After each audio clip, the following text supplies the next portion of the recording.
창세기 37장 5절에서 11절의 말씀입니다. 우리 5절에서 11절 말씀을 우리 한 절씩 교독하겠습니다. 제가 먼저 5절을 읽겠습니다. 요셉이 꿈을 꾸고 자기 형들에게 말하매 그들이 그를 더욱 미워하였더라.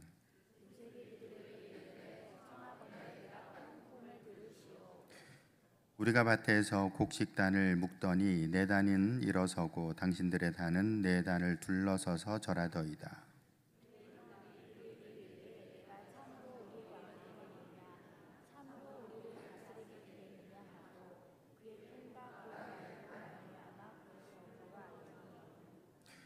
요셉이 다시 꿈을 꾸고 그의 형들에게 말하여 이르되 내가 또 꿈을 꾼즉 해와 달과 11별이 내게 절하더이다 하니라.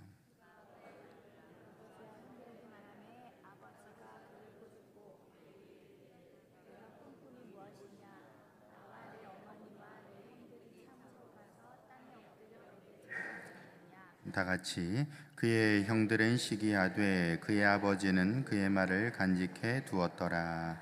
아멘. 왕후 장상의 씨가 따로 있느냐, 왕후 장상의 씨가 따로 있느냐, 뭐 이런 어떤 표현들을 한 번씩 이 드라마나 영화의 그 사극에서 들을 때가 한 번씩 있습니다. 주로 이제 뭐 밀란을 일으키는 그 주동자들이 쓰는 말이죠.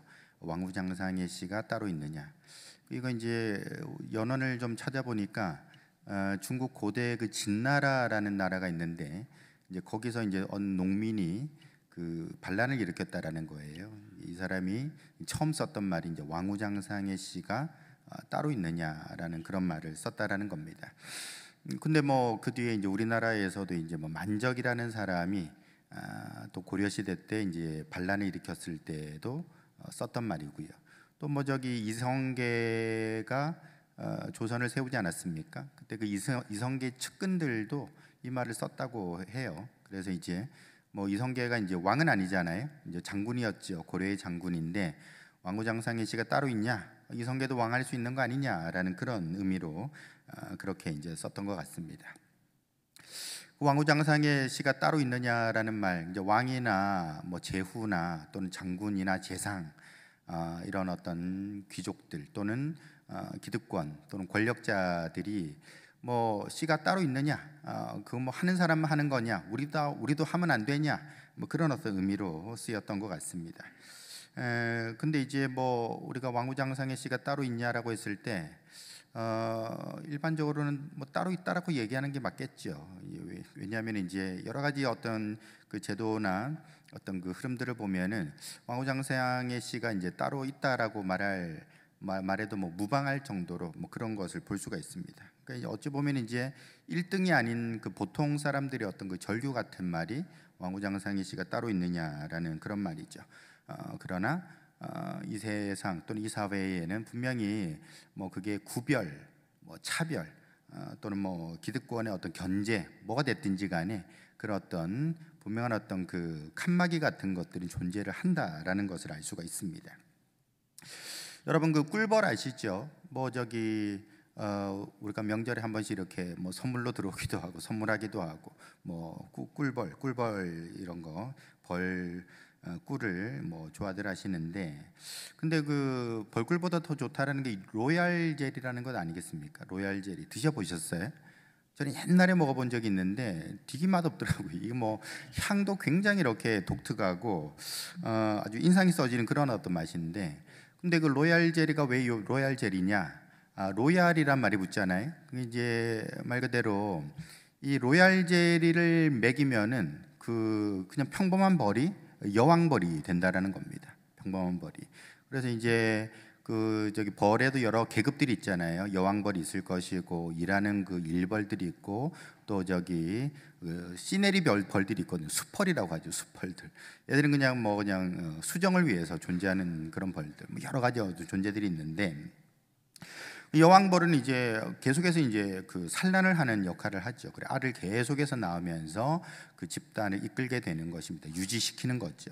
근데 그 여왕벌도 이제 뭐 늙을 때가 있지 않습니까? 또 이렇게 기력이 다할 때가 있으면은 새로운 여왕벌을 만들어야 되는데 그 새로운 여왕벌을 만들 때 로얄 젤리를 집중적으로 먹인다라는 겁니다. 그래서 여왕벌을 이제 로얄 젤리를 계속해서 먹이면 그 애벌레가 여왕벌로 이제 몸집이 커지게 되고 산란 능력을 가지게 된다라는 것이죠. 근데 그 연구 결과에 따르면요, 그 로얄 젤리를 아무 벌에나 먹이지는 않는다라는 것입니다. 기존의 여왕벌하고 가장 유전적으로 혈통적으로 가까운 녀석한테다가 선정을 해서 네가 여왕벌해라 하고 선정을 해서 로얄 젤리를 집중적으로 먹인다라는 것이죠. 이것만 봐도 벌들도 왕후장상의 씨가 따로 있구나라는 것을 알 수가 있습니다. 아무나 저기 여왕벌 못 되는 거예요. 물론 뭐 저기 그 붙잡혀 가지고 계속 뭐 알 낳는 게 그 좋은 거냐?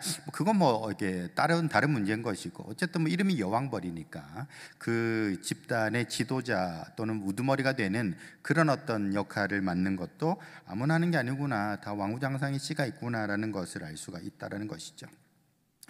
여러분, 오늘날에도 인간 사회 속에도 로얄 젤리가 존재하죠. 뭐 쉽게 말하면은 우리가 뭐 그 부모의 재산이 많다라는 거, 이것도 상당한 로얄 젤리 아니겠습니까?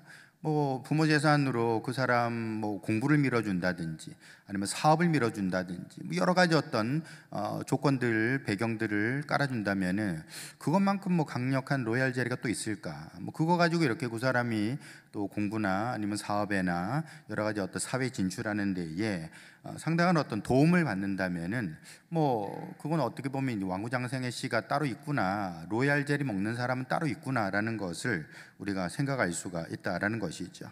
아무래도 그렇게 뭐 여러 가지 배경이나 조건들이 갖춰진다면은 그 사람이 성공할 때에 훨씬 더 유리하다 말할 수가 있겠죠. 이런 걸 보면서 우리가 뭐 1등이 아닌 보통 사람들은 좀 씁쓸할 수도 있겠죠. 야, 어떻게 이렇게 나한테는 저런 로얄 젤리가 없을 거, 우리 부모님 왜 거제리에 땅이 없나, 또는 뭐 저기 왜 기장에 땅이 없나, 뭐 그런 생각들을 하면서 좀 씁쓸해할 수도 있을 것 같습니다. 근데 여러분, 너무 절망하지 마시기 바랍니다. 이 사람이 살면서 꼭 죽으라는 법은 없어요. 우리가 뭐 이 땅에 어떤 로얄 젤리가 없다, 땅에 로얄 젤리가 없다 그러면은 또 하늘에 로얄 젤리가 있다는 겁니다. 하늘에 로얄 젤리가 있다. 무슨 말인고 하니, 여러분, 성령님이 꿈을 주시거든요. 여러분, 성령님이 주시는 꿈이 우리에게는 하늘의 로얄 젤리가 되는 줄 믿으시길 바랍니다.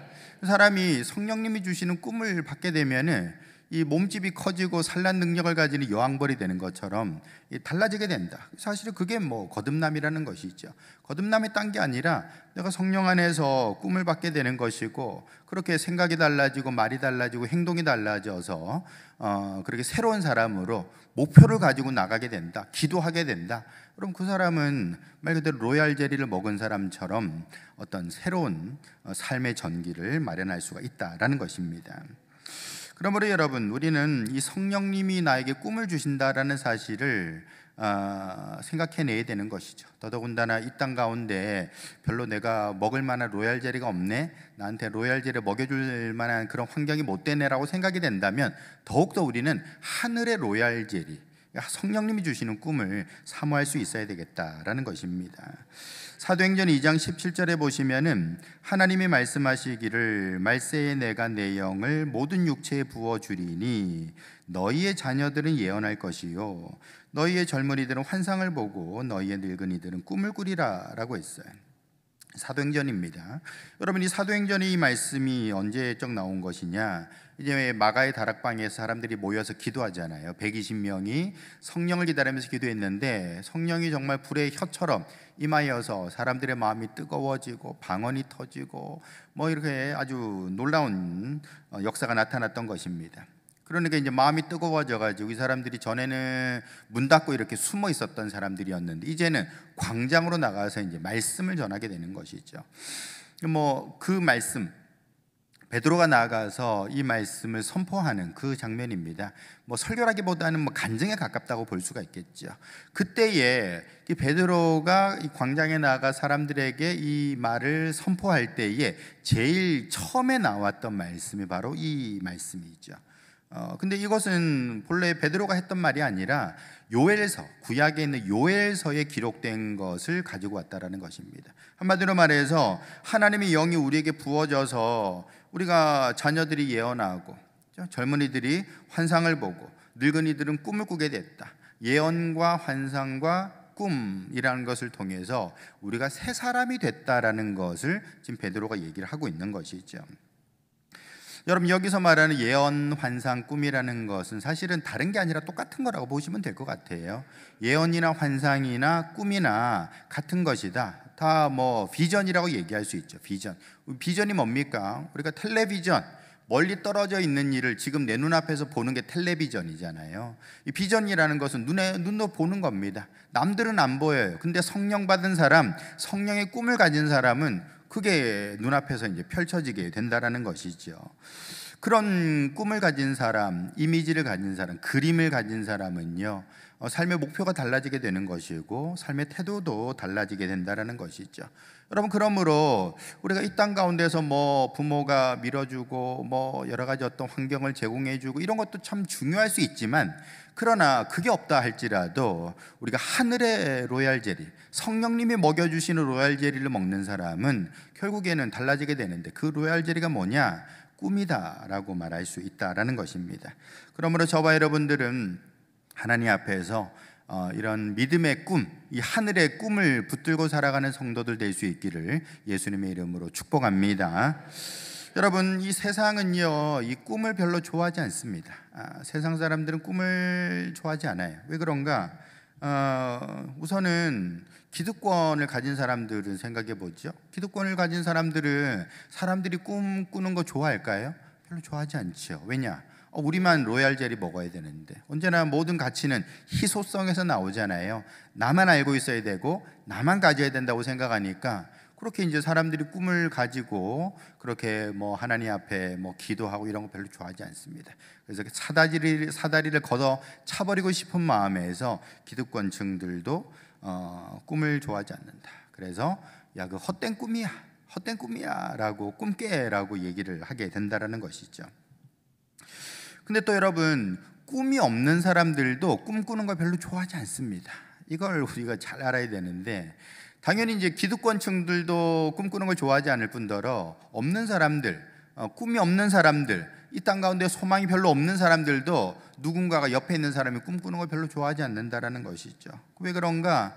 아까 그 기득권층들은 사다리 걷어차기라고 말씀드릴 수 있다면은, 꿈이 없는 사람들은 뒷다리 잡기인 것이죠. 내가 꿈이 없는데 왜 네가 꿈을 꿔? 나처럼 같이 꿈이 없어야지. 그런 어떤 마음으로 뒷다리를 잡게 된다라는 것입니다. 그렇기 때문에 세상은 꿈꾸는 걸 좋아하지 않는다. 그러나 여러분, 기독교는 어떤 종교인가? 기독교는 꿈꾸는 종교다라는 것입니다. 기독교는 로얄 젤리 종교라는 거예요. 다시 말해서 이 기독교라는 것은 결국에 현실에 안주하는 것이 아니라 내가 하늘의 꿈을 받아서 믿음으로 기도하고 삶이 달라지고 삶의 열매를 맺는 삶이 되는 것, 그것이 바로 기독교의 본질이다라는 것입니다.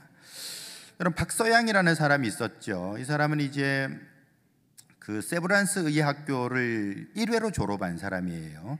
그래서 이제 우리나라에서 이제 최초로 서양 의사가 된 사람입니다. 뭐 1908년쯤에 그렇게 이제 세브란스 의학교를 졸업하고 최초의 서양 의사가 된 사람이, 나중에 독립운동도 하셨어요. 그래서 이제 1940년에 이제 돌아가셨는데, 근데 이 사람이 본래 직업이 뭐냐? 그 집안이 어떤 집안이냐? 백정 집안입니다. 백정 집안. 뭐 칼 쓰는 건 비슷하네요. 그죠? 외과 의사나 백정이나 칼 쓰는 건 비슷한데 전혀 다른 칼이죠. 전에는 이제 천대받는 칼이라면은 이제는 사람을 살리는 아주 귀한 칼이 됐다라는 것입니다. 왜 이렇게 되는 것입니까? 그가 복음을 받아들이고 꿈을 꾸게 되고 그 꿈 안에서 로얄 젤리를 먹으니까 결국에는 여왕벌이 되는 것이죠. 전혀 다른 사람으로 달라질 수 있다라는 것입니다. 그러므로 저와 여러분들도 예수님을 믿는다라는 것은 꿈을 받는 것이다라는 것을 기억하시면서 저와 여러분들이 다 같이 주 안에서 변화된 인생, 거듭난 사람으로 나아갈 수 있기를 주님의 이름으로 축원합니다. 오늘 본문에 보시면 요셉의 연대기가 나와요. 이 요셉이 어떤 사람인가부터 이제 출연을 시켜서 이제 그가 어떤 삶을 살았다라는 것을 이제 쭉 보여주게 되는 것입니다. 여러분, 요셉은 그 등장부터 어떤 사람인가, 이 채색 옷을 입은 사람으로 나오고 있죠. 오늘 본문에도 보시면 앞부분에 이 채색 옷을 입었다. 전에 옛날 성경에는 이제 뭐 색동옷이라 그랬는데 채색 옷을 입었다라고 그렇게 얘기를 하는 겁니다. 뭐 어떤 사람이 이런 뭐 색동옷 또는 채색 옷이 어떤 그 일종의 어떤 종교적인 지위를 가진 그런 것 아니냐라고 뭐 얘기하는 분도 있는데, 뭐 그런 것보다는 그냥 뭐 말 그대로 좋은 옷을 입혔다라고 보시면 되겠죠. 특별히 이제 아버지에게서 사랑을 많이 받는, 왜냐하면 요셉이 그 야곱이 사랑했던 여인이 라헬 아니겠습니까?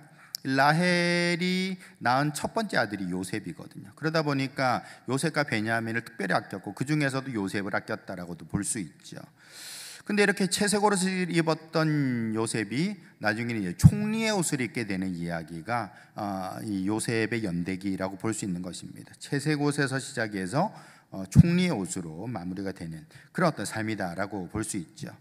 어찌 보면 떡잎부터 달랐다고 볼 수 있죠. 요셉은 로얄 젤리 먹은 사람이라고 볼 수 있습니다. 아버지가 부자 아닙니까? 큰 그 부자가 되어서 더군다나 이렇게 아들들 여럿 있는데 12명의 아들이 있는데 그 중에서도 특별히 아버지가 사랑해서 채색 옷을 입혔으니까 요셉은 말 그대로 이제 사회적인 어떤 로얄 젤리를 먹은 사람이라고 말할 수 있죠. 근데 그 사회적인 로얄 젤리가 그 사람을 총리 만들어 준 게 아니라 하늘의 로얄 젤리, 성령님이 주시는 로얄 젤리가 그 사람을 바꿔놨다라는 것을 성경은 말하고 싶어 하는 것이죠. 한마디로 말해서 이 꿈으로부터 그의 삶이 시작된다라는 것을 오늘 이 본문에서 요셉의 삶이 시작하는 부분에서 이렇게 써놓고 있다라는 것입니다. 꿈은 두 가지죠. 이제 형님들의 곡식단이 절을 하더라. 그리고 하늘의 뭐 1월 성신이 절을 하더라. 그러니까 해달 별들이 절을 하더라라는 그런 어떤 꿈이었다라는 것입니다. 보통 우리가 뭐 연초에 이런 꿈을 꾸게 된다면 야, 이 길몽이다 해가지고 아주 기분이 좋을 수 있겠죠. 근데 여러분, 이 꿈은 장차 요셉이 어떤 삶을 살 것인지에 대한 그런 내용들을 담고 있는 꿈인 것이고, 단지 뭐 이 사람이 그냥 존귀하게 된다, 나중에 잘 된다, 뭐 성공한다, 어떤 길몽 정도가 아니라 요셉의 그런 어떤 삶의 미래를 보여주고 있는 그런 어떤 꿈이라고도 볼 수가 있다라는 것입니다. 예지몽이라는 것이죠. 그래서 저와 여러분들 오늘 하나님께서 요셉에게 먹여주신 이 로얄 젤리 어떤 꿈이었는가 하는 것을 생각해 보시면서 저와 여러분들도 이 꿈을 통하여서 하나님 앞에서 나도 이런 사람이 되고 싶습니다, 결단할 수 있는 그런 복된 시간 될 수 있기를 예수님의 이름으로 축복합니다. 첫 번째로 요셉이 꾼 이 꿈은요, 어떤 꿈인가? 온전한 사람이 되는 꿈이라는 것입니다. 온전한 사람이 되는 꿈이다. 여러분, 사람은 그 두 가지 존재죠. 바꿔 말하면 사람은 아주 이중적인 존재라는 것입니다. 이건 뭐 중첩이라고 말할 수도 있겠죠. 어떤 존재인가? 사람은 입자이면서 파동의 존재다라는 것이죠. 입자이면서 파동의 존재다. 우리가 입자로 구성된 몸을 가지고 있죠. 그러나 또한 파동이라는 마음 또는 영혼을 우린 또 가지고 있는 존재다라는 것입니다. 뿐만 아니라 우리는 입자에 속한 그런 땅의 존재이면서 파동적인 성격을 가진 하늘에 속한 존재다, 이렇게 말할 수가 있는 것이죠. 이 두 가지가 다 나라고 볼 수 있는 겁니다. 내 몸도 나고 내 영혼도 나다, 입자도 나고 파동도 나다, 그렇게 말할 수가 있는 것이죠. 그렇다면 우리가 온전한 사람이 되려면 어떻게 해야 될까요? 이 두 가지에서 다 승리해야 되는 것이죠. 입자의 삶 속에서도 또는 파동의 삶 속에서도 육체의 삶 속에서도 영적인 삶 속에서도 우린 다 승리할 때에 또는 성장할 때에 그 사람은 온전한 사람이다 말할 수 있다라는 것입니다. 그러므로 여러분, 하나님께서 요셉에게도 이 두 가지 꿈을 주세요. 한 가지 꿈이 아니라 두 가지 꿈을 주고 있다. 어떤 꿈인가? 첫 번째는 땅의 꿈이고요, 두 번째는 하늘의 꿈을 들려주고 있다라는 것입니다. 땅의 꿈이 뭘까요? 오늘 보시면, 본문에 보시면은 농사 짓는 그런 꿈이 나오죠. 37장 7절에 보시면 우리가 밭에서 곡식단을 묶더니 내 단은 일어서고 당신들의 단은 내 단을 둘러서서 절했다라고 얘기를 하고 있습니다. 같이 이렇게 나가서 곡식단을 정리하고 있는 그런 농사 짓는 모습들을 보여주고 있죠. 이것은 바로 땅의 꿈이라는 것입니다. 입자의 꿈이라고 볼 수 있겠죠. 두 번째는요, 하늘의 꿈이에요. 또는 파동의 꿈이라고 해야 될까요? 별들이 나오고 있습니다. 9절에 보시면은 요셉이 다시 꿈을 꾸고 그의 형들에게 말하여 이르되 내가 또 꿈을 꾼즉 해와 달과 11별이 내게 절을 했습니다 라고 얘기를 하고 있죠. 하늘의 1월 성신이 나한테 절을 했다라고 얘기를 하고 있습니다. 여러분, 이 꿈을 얘기했을 때 그냥 아무 생각 없이 얘기했겠죠. 기분 좋아서 얘기했겠죠. 순수하니까. 근데 형님들은 그 꿈을 듣고서 굉장히 불쾌했다. 누가 들어봐도 이렇게 좋은 꿈 아니겠습니까? 아니, 왜 우리 곡식단이 왜 너한테 왜 절을 해? 왜 하늘에 11별이야? 그러면 너 빼고서 우리 형제들을 말하는 것 아닌가? 우리가 너한테 절을 한단 말인가? 이런 어떤 불쾌한 생각을 가질 수가 있는 것이죠. 이런 것들을 통해서 결국에는 나중에 이제 형님들의 미움이 폭발하게 되는 것이고, 나중에 이제 도시락 들고 오는 요셉을 결국에는 구덩이에 파가지고 이렇게 묻어버리는, 그런데 죽이려고 하다가 야, 우리가 죽여봤자 뭐 하겠냐, 팔아버리자, 그렇게 해서 애굽으로 가게 되는 그런 어떤 고난의 시작으로 연결이 된다라는 것입니다. 이 땅의 꿈과 하늘의 꿈이 두 가지, 이 꿈을 우리가 좀 해석을 좀 해볼 수가 있겠죠. 말씀드린 대로 농사 짓는 것은 땅의 꿈인 것이고, 하늘의 1월 성신 해달별이라는 것은 이제 하늘에 속한 그런 꿈이라고 말씀드렸는데, 공통점이 있죠. 이게 땅의 꿈, 하늘의 꿈 다 공통점이 뭐냐? 절을 한다 또는 절을 받는다라는 그런 어떤 공통점이 있다라는 것입니다. 여러분, 이 말은 무슨 뜻일까요? 이 땅에서도 또는 하늘에서도 요셉은 존귀한 사람이 된다라는 뜻이 되겠죠. 그죠? 땅에서도 절받고 하늘에서도 절받아요. 존귀한 사람이 된다라는 뜻이 되는 것이고, 바꿔 말하면은 요셉이 온전한 사람이 된다. 온전한 사람이 된다. 성숙한 사람이 된다라는 것을 보여주고 있다라는 것입니다. 여러분, 우리가 이 땅에서의 온전함 그리고 하늘에서의 온전함이라는 것이 동시에 나오고 있다는 걸 주목해야 됩니다. 우리가 땅에서만 잘 되는 것, 육체적으로만, 물질적으로만 잘 되는 것을 말하는 것이 아니라 영적으로도 같이 잘 되는 것, 이것이 사실은 성경 속에서 끊임없이 등장하고 있는 어떤 그 코드다라고 볼 수 있죠. 바이블 코드라고도 말할 수 있을까요? 어쨌든 우리가 내 영혼이 잘됨 같이 범사에 잘 된다라는 이 코드, 이게 사실은 땅에서의 완전함, 하늘에서의 완전함을 같이 품고 있다라는 것입니다. 우리 예수님께서도 기도문을 가르쳐 주실 때 뭐라고 하셨습니까? 뜻이 하늘에서도 이루어지고 땅에서도 이루어지고 라고 얘기를 하고 있잖아요. 뜻이 그냥 한쪽에서만 이루어지는 게 아니라 하늘과 땅에서 함께 이루어지는 것, 그리고 하나님의 나라가 하늘에만 있는 게 아니라 어떻게 해요? 이 땅에 임하여 주십시오라고 기도를 하고 있잖아요. 이게 모두 다 사실은 이 하늘과 땅의 온전함, 이것을 가지고 있다는 것입니다. 사도 바울도 똑같은 얘기를 하지요. 에베소서 1장 10절에 보시면은 하늘에 있는 것이나 땅에 있는 것이 다 그리스도 안에서 통일되게 하려 하신다라고 했습니다. 그러니까 하늘에 있는 것, 땅에 있는 것이 예수님 안에서 통일된다, 하나 된다라는 것입니다. 요한계시록에서도 나오고 있죠. 사도 요한이 썼다고 알려져 있는 요한계시록에서도 이런 어떤 하늘과 땅의 통합 또는 완전함이라는 것은, 이런 코드는 여전히 이렇게 존재를 한다라는 것입니다. 우리가 요한계시록 읽다 보면 이제 계시록 4장 같은 경우 24장로가 나오거든요. 24장로. 4장 4절에 보시면은 보좌에 둘러 24보좌가 있고, 또 보좌들 위에 24장로들이 흰 옷을 입고 머리에 금관을 쓰고 앉았다라고 했습니다. 24장로라는 거예요. 여러분, 그 유대인들은 10이라는 수를 완전수로 봤습니다. 10이라는 숫자는 완전수인데 왜 24냐? 12가 두 번 반복되는 것이죠. 12, 12. 땅에서의 12, 하늘에서의 12. 땅에서의 완전함, 하늘에서의 완전함을 상징하는 게 24장로라고 볼 수가 있는 것입니다. 그런 사람들의 어떤 대표격이라고 볼 수 있는 게 24장로라는 것이죠. 여기서 장로라는 것은 이제 뭐 장로교에서 말하는 장로를 말하는 것은 아니고요. 근데 뭐 전략적인 중요성으로 보면 이제 리그 오브 레전드에 나오는 그 장로 정도, 뭐 그 정도로 이제 볼 수가 있는 것이죠. 한마디로 말해서 12, 땅에서의 12, 하늘에서의 12, 그 완전함을 24장로로 표현하고 있다라는 것입니다. 이 14만 4천이라는 것도 똑같습니다. 우리 뭐 14만 4천 가지고 이제 뭐 장사하는 그런 이단도 있지 않습니까? 이단이라고 해야 되나? 하여튼 저기 사이비 종교도 있지 않습니까?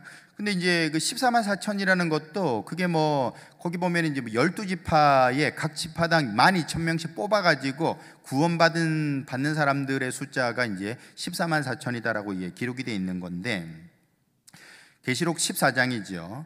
근데 이제 그걸 뭐 14만 4천 명만 구원받고 뭐 저기 나머지는 구원 못 받는 거예요? 그런 게 아니죠. 여기서 말하는 게 뭡니까? 14만 4천은 인수분 해보면 나오죠. 12, 12, 10, 10, 10입니다. 12 곱하기 12 곱하기 10을 또 10번 곱하면은 그게 이제 14만 4천이 되는 것이죠.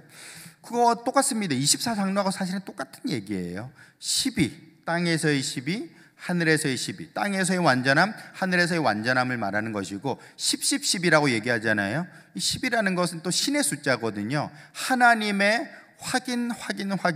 참 잘했어요. 도장 찍듯이 확인 3번 도장을 찍어서 이 사람들은 땅에서의 완전함, 하늘에서의 완전함, 육적인 완전함, 영적인 완전함을 함께 고루 갖추고 있는 사람들이다라고 하나님께서 인정해 주셨다라는 것입니다. 그게 이제 상징적인 숫자로 나오는 것이 바로 이 14만 4천이다라고 볼 수가 있는 것이죠. 여러분, 그러므로 요셉이 왜 두 가지 꿈을 꾸게 되었는가? 왜 곡식단의 꿈을 꾸고 1월 성신의 꿈을 꾸었는가? 하나는 땅의 꿈을 말하는 것이고요, 그리고 하나는 하늘의 꿈을 말하는 것인데, 그 두 꿈을 관통하고 있는 것이 다 절 받는다라는 것입니다. 절을 받는다라는 것은 존귀한 사람이 된다, 높아진 사람이 된다라는 뜻인 것이고, 이것은 다르게 말하면은 완전해진다, 성숙해진다, 뭐 캐톨릭에서 이런 걸 완덕이라고 얘기하죠. 완덕이 있지 않습니까? 완덕. 다시 말해서 온전한 사람이 된다라는 것을 의미하고 있다라는 것이죠. 그러므로 이것은 요셉이 장차 지금은 연약하나 그가 삶의 여러 여정들, 뭐 고난을 포함해서요, 이런 삶을 통하여서 그가 땅에서의 완전함, 하늘에서의 완전함, 육적인 완전함을 갖추게 되고 영적인 완전함을 갖추게 될 것을 암시하고 있는 꿈이다, 그렇게 우리가 볼 수 있다라는 것입니다. 근데 여러분, 우리가 이 하늘과 땅에서의 완전함을 가지려면 어떻게 해야 될까요? 요셉이 땅과 하늘에서 완전한 사람이 되려면 어떻게 될까요? 채색옷을 벗어야 되겠죠. 결국은 채색옷이 벗겨지지 않습니까? 옷을 벗겨서, 형님들 옷을 벗겨서 그걸 발기발기 찢어버리게 되죠. 그걸 피를 묻혀서 아버지한테 짐승이 물어갔나 봅니다, 보소서 당신의 아들의 것입니까? 하면서 뭐 이렇게 연기를 하지 않습니까? 근데 이것이 어떻게 보면 상징적인 의미예요. 여러분 생각해 보세요. 이 땅의 꿈이 농사 짓는 꿈 아닙니까? 농사 지르면 어떻게 해야 되죠? 농사 지르면요, 채색옷 입고 농사 지을 수 있습니까? 아니죠. 작업복을 입어야 되는 것이죠. 그 농사 짓는 삶의 현장을 통하여서 결국에는 그 사람은 온전한 사람으로 성장하게 된다는 것입니다. 여러분, 영적으로도 마찬가지입니다. 영적으로도 성장하려면 그가 어떻게 되죠? 채색옷 입고 있으면 영적으로 성장합니까? 채색옷 입고 이제 말씀만 주구장창 들으면 그냥 영적으로 성장하나요? 그렇지 않죠. 팔 걷어붙이고 설거지 하고요, 청소하고요, 일단 단기 선교도 가고요, 내가 필요한 어떤 삶의 현장 속에 섬기고 봉사하는 그런 과정들을 통해서 영적으로 성장하는 것이지, 뭐 채색옷 차려입고서는 말씀만 이렇게 끄덕끄덕 듣는다고 해서 그 사람의 영적으로 성장하는 일은 별로 없을 것이다 라는 것입니다. 결국에는 우리가 이 채색옷을 벗고 삶의 현장으로 뛰어들어야 된다는 것이죠. 왜 그런가? 인생은 실전이기 때문에 그렇죠. 인생이 이론이 아니에요. 우리가 뭐 책 본다고 그 사람이 뭐 성인군자 되고 그렇게 합니까? 말로에 다 성인군자 하죠. 제가 늘 말씀드립니다만, 사람은 모든 걸 말로 배우기 때문에 말은 항상 앞선다. 말은 다 성인군자고 말은 다 이미 뭐 천군천사다. 근데 그게 아니라 내 삶이 그걸 따라가느냐 하는 것은 별개의 문제라는 것입니다. 그 권투 선수, 그 알리라는 권투 선수 있었죠. 그 사람이 그랬다고 하지 않습니까? 누구나 다 계획은 있다, 얻어맞기 전까지는, 이런 말을 썼다고 하죠. 그 링에 올라가지고 나한테 얻어맞기 전까지는 다 내가 이렇게 피해가지고 알리를 갖다 쓰러뜨려야지, 계획은 가지지만 막상 내 주먹 한번 맞아보면은 정신 못 차릴걸, 삶은 실전이야, 그 얘기를 하고 있다라는 것입니다. 그러므로 여러분, 인생은 실전이기 때문에 피와 땀과 눈물을 요구하는 것이죠. 내가 그 삶 속에 들어가서 피땀 눈물을 흘려가면서 말 그대로 이제 투쟁하면서 살아낼 때에 여러분, 그 사람은 말 그대로 땅의 완전함, 그리고 하늘의 완전함, 육적으로도 완전하고 또 영적으로도 완전함을 이루어 나가게 된다라는 것입니다. 요셉도 결국에는 채색 옷을 벗기움을 당하지요. 마치 예수님이 홍포를 이제 로마 군병들이 벗기는 것처럼 그 좋은 옷을 그냥 다 벗겨버리고 찢어 발겨버리고 팔아버립니다. 그리고 어떻게 됩니까?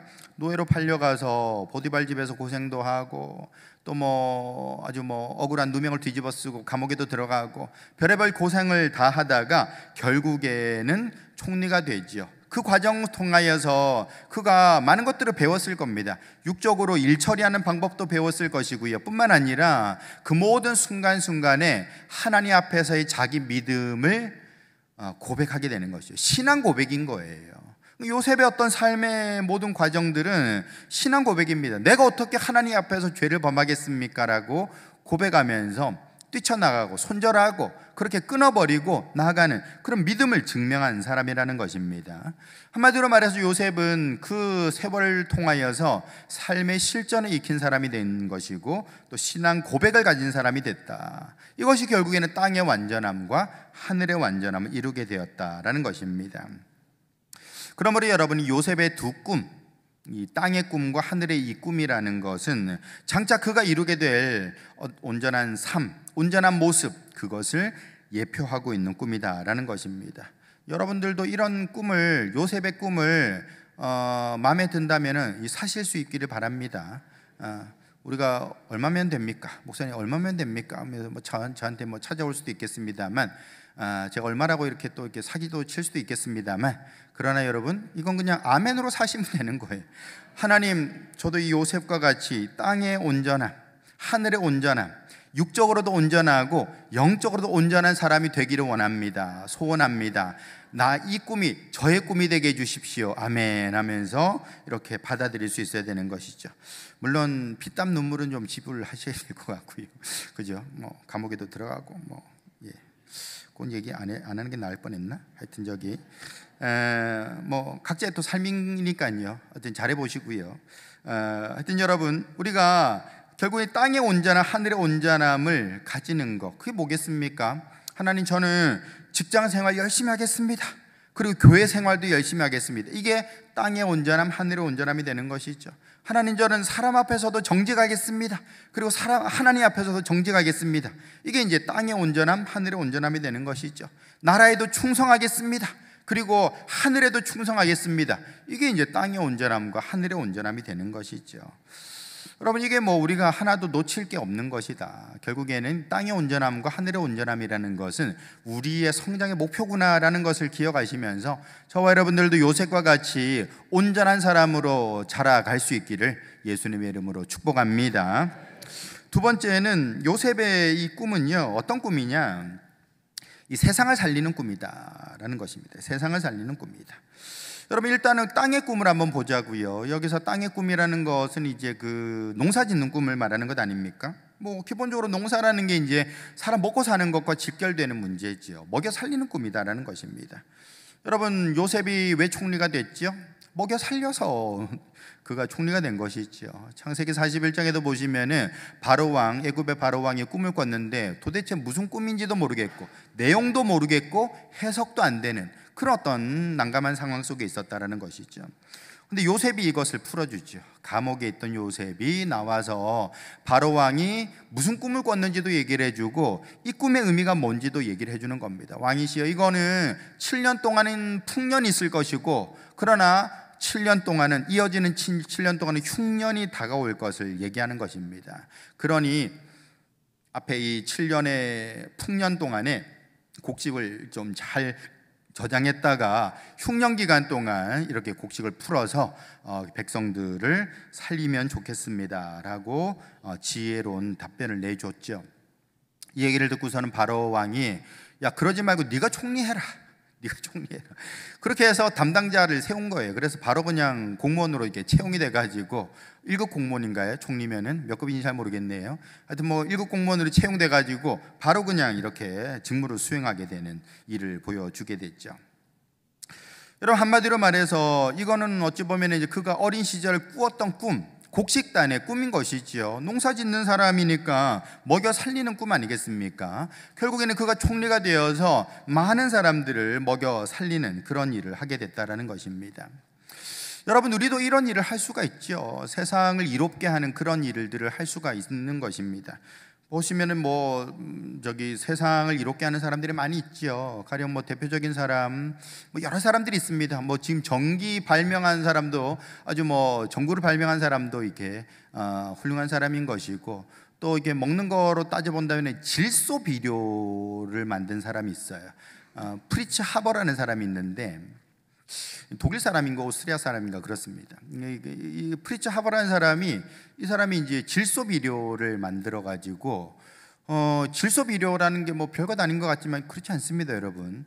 이 질소 비료 때문에 지금 이렇게 농업 생산량이 충분해질 수가 있는 거예요. 그래서 어떤 사람은 이 사람 한 사람이 40억 명을 먹여 살렸다라고 말할 정도로 아주 대단한 일을 했죠. 나중에 노벨상도 받습니다만 또 오명도 있어요. 이 사람이 화학자다 보니까 나중에는 이제 독가스를 만드는 그런 거에 이 사람의 또 연구 결과가 또 쓰여서 이렇게 또 많은 사람 또 죽였다 이렇게 오명도 있는데 글쎄요 우리가 언제나 빛과 어둠이라는 건 공존하게 마련인 거니까요. 그렇게 따지면 노벨 같은 사람도 지금은 노벨상으로 자기 이미지 세탁은 잘했습니다만 본래는 다이너마이트 만들어 가지고 얼마나 많은 사람들이 전쟁터에서 죽인 사람입니까? 그런 걸 보면 다 빛과 어둠은 있다. 우리가 좋은 거 본다면 프리츠 하버라는 사람이 이 질소 비료를 만들어 가지고 결국에는 엄청나게 많은 사람들을 먹여 살렸구나라는 것을 볼 수가 있습니다. 우리가 그런 기술이 있다면은 그런 걸 통해서 많은 사람들을 또 살릴 수도 있겠죠. 근데 그게 아니더라도 우리가 선한 사마리아인처럼, 성경에 나오는 선한 사마리아인처럼 강도 만난 사람이 이웃이 되어줄 수 있는 것 아니겠습니까? 어려움을 당하는 사람, 그런 사람 구제해주고 격려해주고 손잡아주고 위로해주는 그런 사역, 그런 것들도 정말 귀한 일이다, 사람을 살리는 일이다라는 생각을 하게 됩니다. 뿐만 아니라 우리가 큰 발명 아니더라도 여러분들이 그 본인의 그 일에 충성을 다하면요, 그게 사실은 이 세상에 공헌하는 일인 것입니다. 여러분들이 직장생활 열심히 하시고 맡은 일에 충성을 다하시고 최선을 다하시는, 노력하시는 그런 삶, 그거 자체가 여러분들은 대한민국을 버텨내고 있는 사람인 것이고, 더 나아가서는 인류에 공헌하는 사람이다 라고 말할 수 있겠다라는 것이죠. 그러므로 저와 여러분들이 요셉의 꿈처럼 저와 여러분들도 이 세상에 공헌하는 그런 삶을 살아갈 수 있기를 예수님의 이름으로 축복합니다. 그리고 이 땅의 꿈은 먹여 살리는 꿈이라면요, 이 하늘의 꿈은 또 어떤 꿈이냐? 영혼을 살리는 꿈이다라는 것입니다. 영혼을 살리는 꿈이다. 보시면 이제 1월 성신, 해, 달, 별들이 자신에게 이제 절을 한다는 것 아니겠습니까? 이 해, 달, 별이 절을 한다는 것은 영혼 구원의 어떤 사명을 암시하는 꿈이라는 거예요.